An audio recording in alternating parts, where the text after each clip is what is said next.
प्रणाम, जय जिनेन्द्र, नमस्कार। आप सभी का बहुत बहुत स्वागत है। भक्तामृत रीडिंग के माध्यम से, पारस चैनल के माध्यम से हजारों लाखों लोग मंत्र विद्या और ज्योतिष शास्त्र के अंदर डीपली सीख रहे हैं।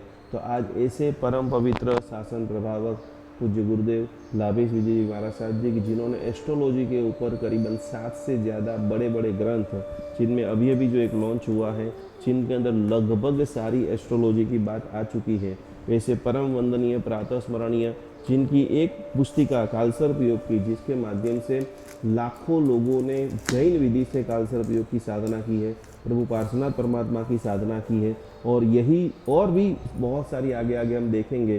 तो काफ़ी दिन के बाद आप पूज्य गुरुदेव को सुन रहे हैं, और अभी जो श्राद्ध का पक्ष शुरू हो रहा है, 15 दिन हम हमारे माता पिता के लिए, हमारे वडील जन के लिए, गुरुजन के लिए तर्पण करें, प्रार्थना करें, उनका जो ऋण है, उनका जो हमारे प्रति उपकार है, उनका बदला कैसे हम करें कि जैसे बार बार उनका अप्रतिम आशीर्वाद मिलता रहे। तो सभी लोग एक बार मथेण वंदामी गुरुदेव को वंदना करते हुए पूज्यपाद डॉक्टर मुनिराज श्री लाभेश विजय जी महाराज साहब जी, जिनकी एक और पुस्तक है शनि की पनौती, खास करके उस शनि के लिए सारे मंत्र, जाप, ध्यान, साधना, वो भी इसके अंदर डिटेल्स में है। आज हम पूना के अंदर हैं, गुरुदेव के पास काफ़ी समय के बाद आए हैं, तो बहुत डिटेल से पितृदोष क्या है, जैन ज्योतिष और पितृदोष क्या होता है, और क्या क्या विधि की जाए। तो सबसे पहले गुरुदेव आपको मथेवंदा में कहते हैं पितृदोष क्या है, और कैसे पूरा भारतवर्ष, पूरा विश्व आज की इस वीडियो को देखते देखते इस विषय को डिटेल से जाने, समझे और इनका निवारण करें। जैन धर्म में पितृदोष का ज़्यादा उल्लेख नहीं मिलता है, और जैन दर्शन पितरों को ज़्यादा मान्यता नहीं देता है। भगवान महावीर की जो वाणी है, भगवान महावीर का जो सिद्धांत है, वह कर्माय नमो नमः है। अगर कोई व्यक्ति बबूल का बीज बोता है तो उसको कांटे प्राप्त होंगे, और कोई व्यक्ति आम का बीज बोता है तो उसे आम के फल की प्राप्ति होगी। जो व्यक्ति जैसा कर्म करेगा, जैसा जीवन जिएगा, उसी प्रकार उसको अपने जीवन के अंदर कर्मों के अनुसार फल की प्राप्ति होगी। आज हमारे बीच में विश्व प्रसिद्ध, जिन्होंने कई अवार्ड अपने जीवन के अंदर प्राप्त किए हैं,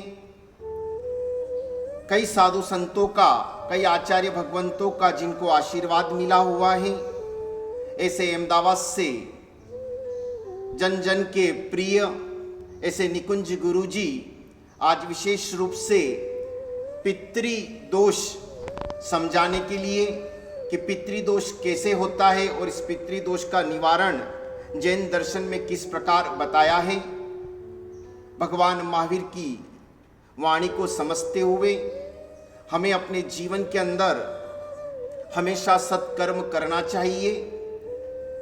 जैन दर्शन को अगर पितृदोष से जोड़े तो कहते हैं कि कई बार व्यक्ति की आयुष्य समाप्त नहीं होती है, और कई बार व्यक्ति अकाल मृत्यु को प्राप्त कर लेता है। एक्सीडेंट के माध्यम से नहीं उसकी आयुष्य पूरी हुई, पर अचानक किसी कारणवश वह दुर्घटना का शिकार हो जाता है, तो कहीं न कहीं जब तक उसकी आयुष्य पूरी नहीं होती है, उसकी आत्मा कहीं न कहीं भटकती रहती है। दूसरा पितृदोष का कारण है कि हम अपने माता पिता का अनादर करते हैं। हम लोग अपने माता पिता की सेवा नहीं कर पाते, जिन्होंने हमको जन्म दिया है, जिन्होंने हमें संस्कार दिया और जिन्होंने हमें बड़ा किया है, उन लोगों का भी हम अनादर करते हैं, अपमान करते हैं, और कई बार उनको घर से निकाल करके वृद्धा आश्रम के अंदर भी डाल देते हैं। तो वैसे लोगों को पितृदोष लगता है। और तीसरा पितृदोष, कई बार हम लालचवश, लोभवश किसी की संपत्ति, किसी की जायदाद, किसी का पैसा हम दबा लेते हैं, हड़पने की कोशिश करते हैं और उसका पैसा हम रिटर्न नहीं करते हैं और वह आत्मा कहीं न कहीं दुख का अनुभव करती है और उस आत्मा की कहीं न कहीं दुख बद्दुआओं के अंदर परिवर्तन हो जाता है और वहाँ पर भी हमको पितृदोष लगता है। और कई बार हम लोग अपनी कठोर वाणी के कारण, कठोर वचन के कारण कहीं न कहीं किसी का अपमान करते हैं, अपने चाहे अपने दोस्त हो, चाहे अपना परिवार हो, चाहे अपने रिलेशन वाले लोग हो, चाहे अपने व्यापारी हो, कहीं न कहीं हमारी वाणी के द्वारा कर्कशता भरे वचन निकलते हैं और वह कर्कशता वचन किसी के दिल के अंदर भी चुभते हैं तो वह पितृदोष हमारे जीवन के अंदर घटित होता है।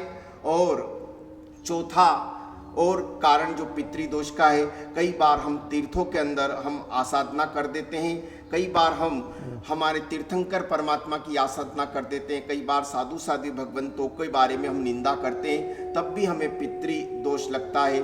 और पांचवा, जब हमारे पूर्वज इस दुनिया से विदा हो जाते हैं, उस संसार से जब वे विदाई ले लेते हैं और विदाई लेने के बाद हमको उनको समय समय पर याद करना चाहिए। हमारे घर पे जो भी मंगल कार्य हो, शुभ कार्य हो, उन कार्यों के अंदर उन पूर्वजों को, उन पितरों को याद करना चाहिए और उनका स्मरण करना चाहिए कि आपकी कृपा से हमारे जीवन के अंदर मंगल कार्य हो रहा है, शुभ काम हो रहा है, ये आपकी कृपा और आपका आशीर्वाद बना रहे, ये पितृदोष के कारण है। बहुत सरल रूप से गुरुदेव ने बताया, इसके अंदर काफ़ी सारी चीज़ें आपको और डिटेल से समझ में आ गई होगी।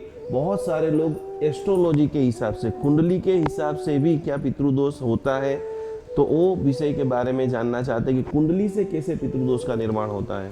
देखिए, ज्योतिष सर्वमान्य विषय है और ज्योतिष सबसे प्राचीन विषय है और ज्योतिष की स्वीकार्यता सभी धर्मों के अंदर की गई है।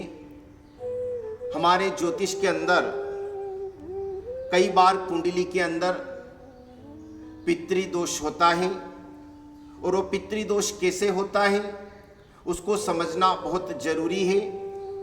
आप लोग भी अपनी कुंडली को देख करके पितृदोष समझ सकते हैं कि आपकी कुंडली में पितृदोष कैसे होता है। और जिन व्यक्तियों की कुंडली के अंदर पितृदोष होता है उन व्यक्तियों को कई प्रकार की परेशानियां, कई प्रकार की विपत्तियां और कई प्रकार की तकलीफों का सामना करना पड़ता है। जिनको पितृदोष होता है उनके जीवन के अंदर कई प्रकार की बाधाएं आती हैं।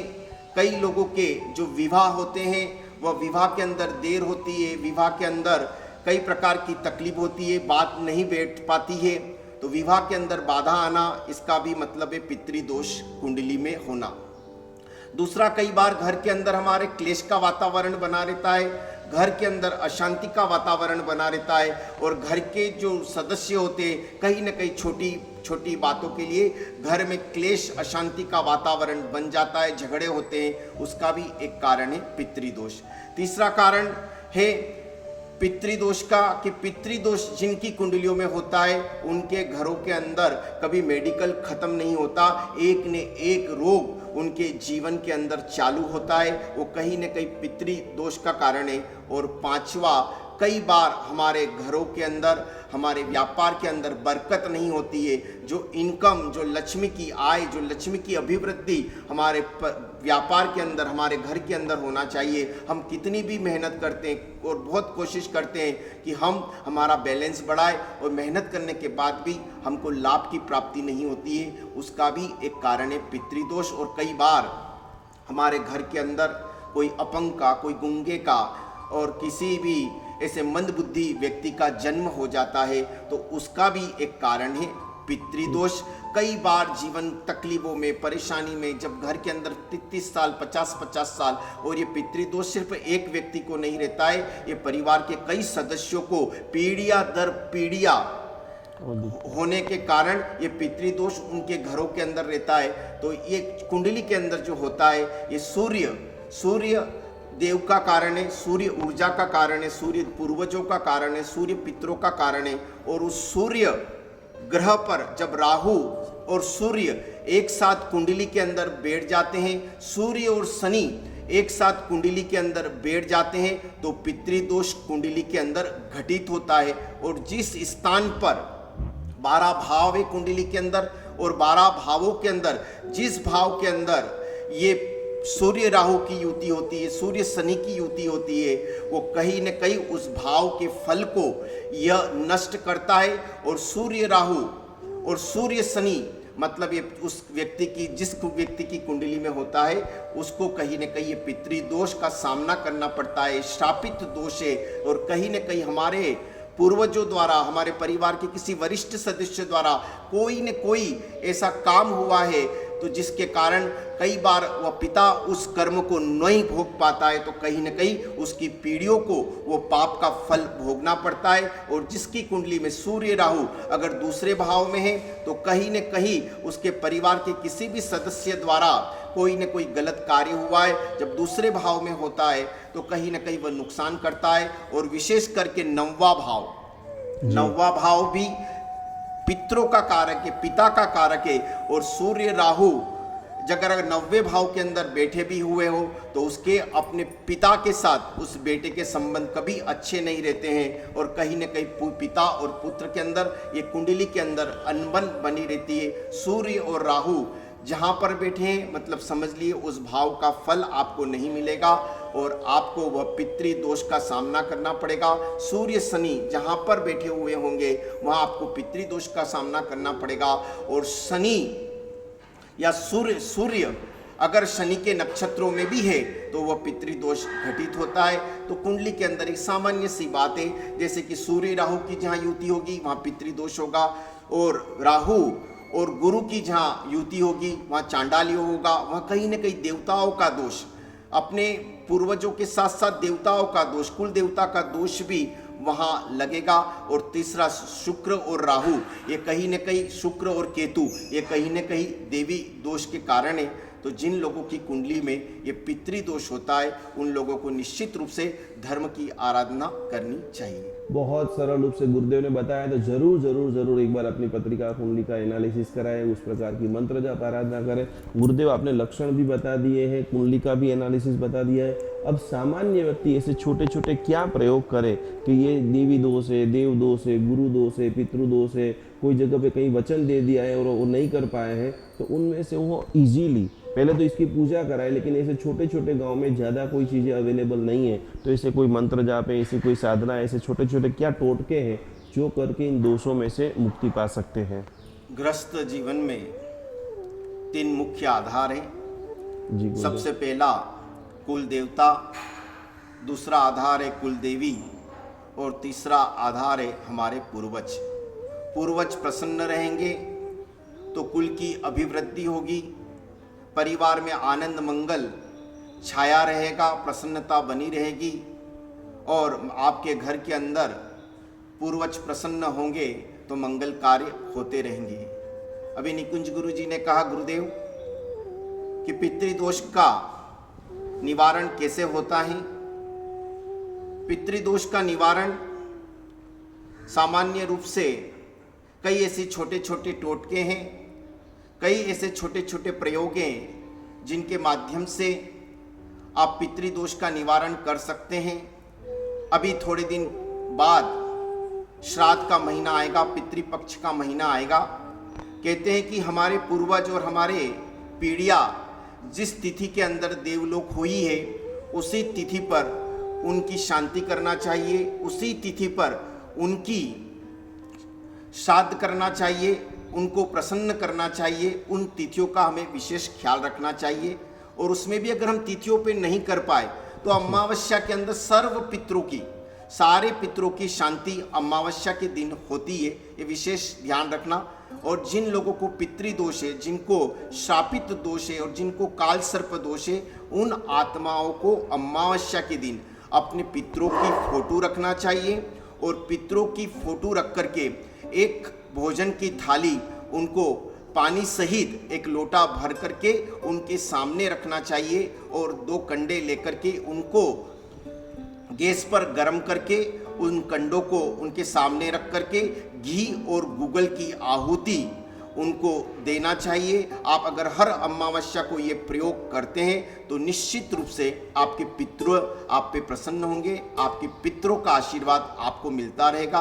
और दूसरा जो प्रयोग है जी गुरुदेव, दूसरा प्रयोग आप ये कर सकते हैं कि जो चींटियाँ होती है, चींटियाँ और कौवों को आप गाठिया डाल सकते हैं। चींटियों को आप शक्कर में आटा मिला करके, घी मिला करके उन चींटियों को भी आप डाल सकते हैं, तो पितृ दोष की निवारण होती है। और आपको लगातार अगर ये दोष तकलीफ दे रहा है, दोष सता रहा है, तो आप अपने बरंडे के ऊपर एक दीपक भी हमेशा जला करके प्रज्वलित करके रख सकते हैं। पर जब बरंडे पे आप दिया रखें तो आप कंटिन्यू शाम के वक्त वो बरंडे पे दिया प्रज्वलित करके रखें, तो आपके पितरों को निश्चित शांति मिलेगी। और जब भी आपके घर पर शुभ कार्य हो, मंगल कार्य हो, तो निश्चित उन पितरों को याद करें, उन पितरों को वंदना करें और उनकी पूजा पाठ करके ही, उनकी संतुष्टि के बाद ही आप हर मंगल कार्य करें। और ये पितृदोष मतलब हमें अपने पूर्वजों की सेवा करना है।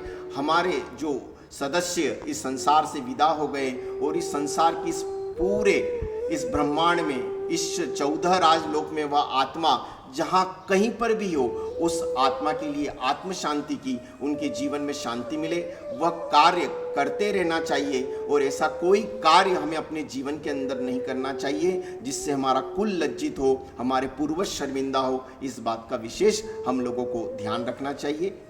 बहुत डिटेल से सारी चीज़ें आप लोगों ने सीख ली है, जान ली है। जल्दी से जल्दी आपको जो भी चीज़ समझ में आ रही है उसकी आराधना साधना कर दे। गुरुदेव, आखिरी प्रश्न, आपको प्रभु पार्श्वनाथ परमात्मा अत्यंत प्रिय है, आपने लाखों मंत्र गुरुदेव पार्श्वनाथ परमात्मा के करते रहते हैं, उनका जाप मंदिर भी देखा, तो इतनी एक से बढ़कर एक प्रतिमा का कलेक्शन गुरुदेव के पास में है। तो कोई ऐसा छोटा सा पार्श्वनाथ भगवान की मंत्र आराधना, जाप आराधना करके सर्व व्यक्ति प्रसन्नता को, सुख को, शांति को पा सके, ऐसी कोई साधना पार्श्वनाथ भगवान की आप बता सकें?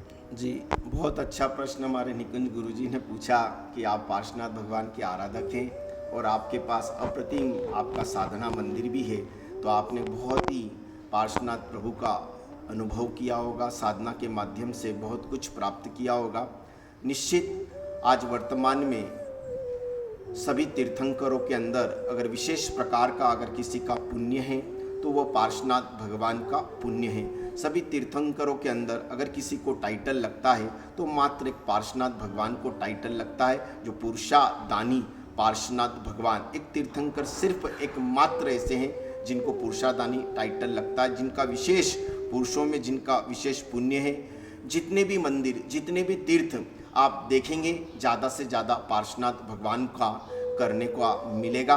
और विशेष रूप से हम सभी को अपने जीवन के अंदर कोई भी विघ्न आए, कोई भी तकलीफ आए और किसको पितृदोष भी हो, तो उसे वसगरम स्तोत्र की साधना करना चाहिए नित्य प्रतिदिन। आपके जीवन में सर्व विघ्नों का नाश करने वाला, सर्व उपद्रवों का नाश करने वाला कोई महामंत्र है तो वह वसगरम भगवान वसगरम स्तोत्र है, और उस वसगरम स्तोत्र का 27 बार जाप करें। और पार्श्वनाथ भगवान के बहुत मंत्र हैं। ये काल सर्प दोष की हमारी पुस्तक है, इसमें करीबन पार्श्वनाथ भगवान के 70 मंत्र इसके अंदर दिए गए, संपूर्ण साधना विधि दी गई है। आप इस माध्यम से भगवान पार्श्वनाथ के कई जाप कर सकते हैं। ओम ह्रीम श्रीम अहरम श्री शंकेश्वर पार्श्वनाथाय नमः, ये भी बहुत अच्छा मंत्र है, इसका भी आप जाप कर सकते हैं। दूसरा एक मंत्र बहुत प्रभावित पार्श्वनाथ भगवान का मंत्र है, इस मंत्र का आप प्रयोग अपने संसारी जीवन के अंदर भी कर सकते हैं। ओम ह्रीम श्रीम अहरम ओम नमो भगवते पार्श्वनाथाय ह्रीम धर्मेंद्र पद्मावती सहिताय